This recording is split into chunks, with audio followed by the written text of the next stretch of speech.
The Edmonton Oilers lose Game 1 of the Stanley Cup Final in a game which the stats say that they should have won. Connor McDavid was shut down, Cody Ceci and Darnell Nurse couldn't get the job done, and all thanks to this man. The Edmonton Oilers lost in Game 1, but it is not time to panic yet, Oilers fans. We still have a lot of hockey to play, and we know that this series was not going to be an easy one. So I'm going to be talking about this game, the issues that we've seen in this game, and what's got to change for Game 2 in Florida. Before we get into all of this, we know that 94% of you guys watching right now are not subscribed to the channel. If you're looking for a spot to get all of your Edmonton Oilers news, you're in the right spot. Make sure to hit the sub button. Join us here on this channel as we cover everything the Stanley Cup Finals here has to offer, and well into the offseason as well. But without any further ado, let's get straight into our little game breakdown before we get into the problems. So the Oilers, they're right there. This is still a good spot for the Oilers to be in. This is not in bad territory yet. It's only Game 1. A Game 1 that you got to learn a lot of stuff from, and this is an absolutely prime opportunity for them to do this. They really played well this game, but just couldn't put the puck in the back of the net, which was their real only issue here in this game. You can see by the box score, there was not too much to see, to be honest with you.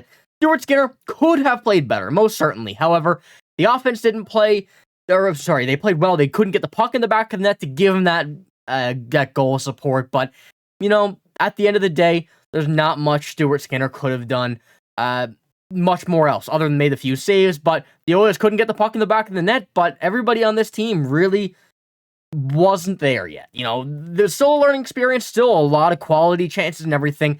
They played okay, but still, we haven't seen the Edmonton Oilers that we know we can see yet. And I do apologize for this popping up again. But yeah, the Edmonton Oilers still have not gotten to that space yet, haven't gotten to that groove yet where they start potting goals and not being able to slow down. In this game would have been the chances where they absolutely could have, continued to score and just pile up a lot of goals if they had gotten the first one, but they didn't. So that's really another part of what we have to see here. I'll pull up the stat card as well here now. As you can see, Evan Bouchard, Matthias Ekholm, the two that are usually on top, missing out on Connor McDavid, though, who had an okay game, but he was just being shut down a lot of the game, as that's what the Florida Panthers' plan was to do. And they made that very good. They made that very clear, and it worked out well. But we know that you can't fully shut down Connor McDavid, so I'm expecting, once again, next game for him to absolutely come out flying. But for most part of this game, it was okay. Still, like I said earlier, a lot of learning experiences to come from this. Still, Game 1 of the Stanley Cup Finals, we're not in bad territory yet. So, we just have to move on into Game 2. There's a few things that absolutely could change, though, and that's really what our first topic is. This has to stop before it gets worse. That is talking about Darnell Nurse and Cody Ceci. I'm sure many of you probably knew that this part was going to be here in this video. Probably knew that this was a very odd decision to put these two paired together after not working at all in the playoffs and making the change, having the success in it, and going back to it. Now, we've seen the result of what would have happened. You can see here from Travis Dakin, watch how many times teams exploit the pairing. It sets up a play, dump it into Ceci's corner, watch Nurse mentally malfunction. The Avalanche did it, Vegas did it. They aren't going to learn. Go back to pairing from Game 4, 5, and 6. It's okay to admit you messed up. And, best thing to do there. I'm just going to call this a rookie mistake from Kris Knoblauch, being a rookie coach. And that's fine. Still lots of learning to do. A Game 1, this is not a Game 7. This is not a Game 6. This is not an elimination game. You can go back to that pairing that has worked out perfectly. I think that's what we need to do. That's really what we need to see here at this point, is go back to what we had success with in those Game 4, 5, and 6 against Dallas. That worked. We've seen it work. We've seen it on paper. We've seen it everywhere.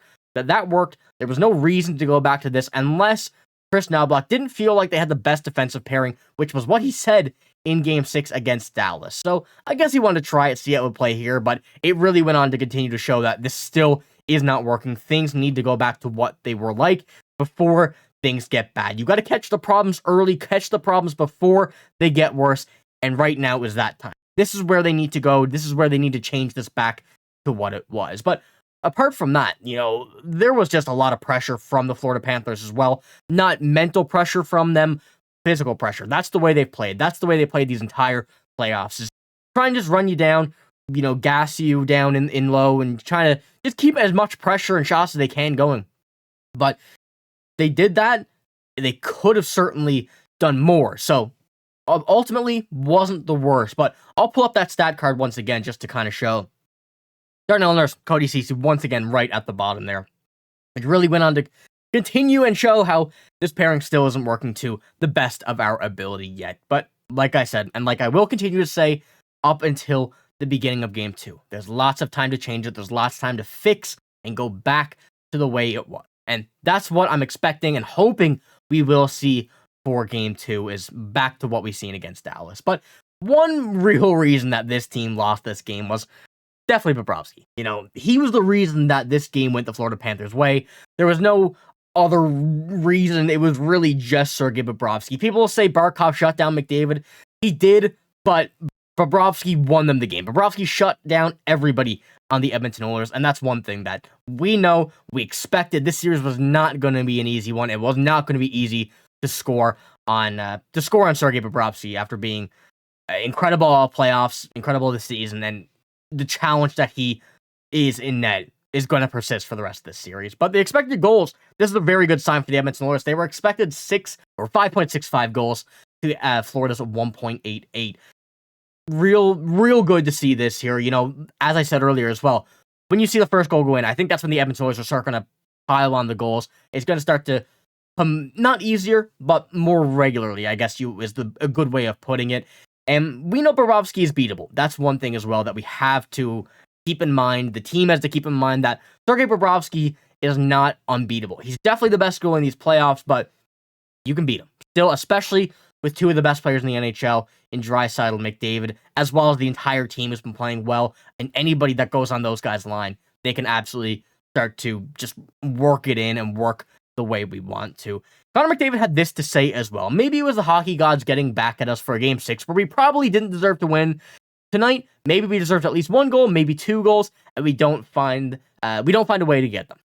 And really acknowledging that, you know, they should have had some. Bobrovsky played well, and we have to move on and do it again tomorrow, Monday night, and really get back to the way that they want to play, the comfort level, and just continue to do what they were doing on the offensive, because it worked out. Lots of shots in the game, and exactly what we were expecting. And I'm excited to see what changes are made, what the team looks like, how it feels, what they're going to do ahead of next game. We know it's not going to be an easy one, but I think that this is a real, I'm going to say wake-up call, just because they know that they're going to need some more quality chances to keep up the level of competitiveness, the level of offense they did in Game 1, if they want a chance to even get a goal against Sergei Bobrovsky. But as I said, as many times in this video, it wasn't going to be easy. It's not going to be easy.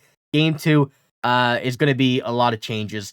I'm going to say in the mental side, as well as hopefully a change to Darnell Nurse and Cody Ceci. So let me know what you think about this game. What do you think the team needs to do to be able to beat Sergei Bobrovsky? We know it's shoot up high, but what else do you think we could do against him? Let me know in the comments below. Let me know what you think about the game, but that's all I got here in this video. If you did enjoy, make sure to give it a like. Hit the sub button as well if you do want to stay up to date with all of the Edmonton Oilers news. And I'm signing out. Thank you for watching. Hope you have a great day. See you later.